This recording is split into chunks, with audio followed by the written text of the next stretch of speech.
प्रधानमंत्री नरेंद्र मोदी ने पैगंबर मोहम्मद के जन्मदिन के अवसर पर मंगलवार को लोगों को मिलादे उन नबी की मुबारकबाद दी। प्रधानमंत्री मोदी ने कहा कि दया और भाईचारा की भावना हमेशा कायम रहे। बांग्लादेश में दुर्गा पूजा पंडालों में तोड़फोड़ और फिर हिंदू मंदिरों को निशाना बनाया गया। वहीं रविवार को हिंदुओं के घरों को क्षतिग्रस्त कर दिया। इसी मामले को लेकर पश्चिम बंगाल विधानसभा में विपक्ष के नेता शुभेंदु अधिकारी के नेतृत्व में एक प्रतिनिधि मंडल ने कोलकाता में बांग्लादेश के उप उच्चायुक्त से मुलाकात की।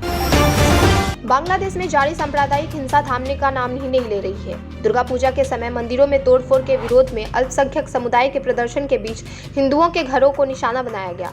प्राप्त जानकारी के मुताबिक बांग्लादेश में हिंदुओं के 66 घरों को क्षतिग्रस्त कर दिया, जबकि 20 घरों में आग लगा दी गई। जम्मू कश्मीर में निर्दोष नागरिकों की हत्याओं के मामले की जांच राष्ट्रीय जांच एजेंसी करेंगी।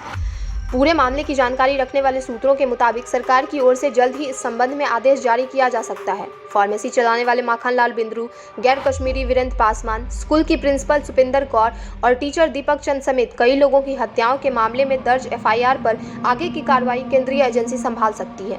जम्मू कश्मीर और केंद्र की सरकार का मानना है कि हाल के दिनों में नागरिकों पर बढ़े हमले किसी बड़ी साजिश का हिस्सा है। इस घटनाओं में पाक समर्थित द रेसिस्टेंस फोर्स और अन्य आतंकी संगठनों का हाथ सामने आया है।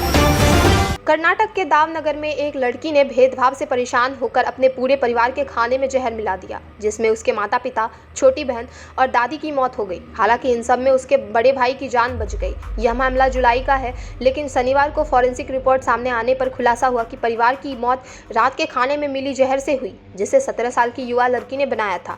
पुलिस ने बताया कि लड़की को पढ़ाई न करने के लिए पीटा जाता था और काम करने के लिए खेतों में भेजा जाता था। उसे लगता था कि उसके घर वाले उसके साथ दुर्व्यवहार करते हैं।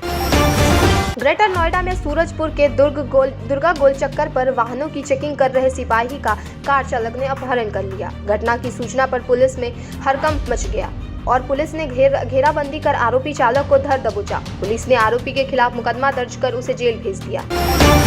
जम्मू कश्मीर में बीते कुछ दिनों में स्थानीय नागरिकों और बाहरी लोगों पर बढ़े हमले के पीछे पाकिस्तान की रणनीति है। इंटेलिजेंस एजेंसियों के मुताबिक पाकिस्तान ने केंद्र शासित प्रदेश में अल्पसंख्यक समुदाय के लोगों और बाहरी वर्कर्स पर हमले की योजना पर काम करना शुरू कर दिया है। पाक ने ही 1990 के दशक में भी ऐसे ही हिंसा को बढ़ावा दिया था, जिससे बड़े पैमाने पर कश्मीरी पंडितों का घाटी से पलायन हो गया था। अब एक बार फिर से लोगों के दिमाग में डर बिठाने के लिए पाकिस्तान ने इस कुतिष्ठ रणनीति पर काम करना शुरू कर किया है। देश के ज्यादातर राज्यों में इन दिनों बारिश का दौर जारी है।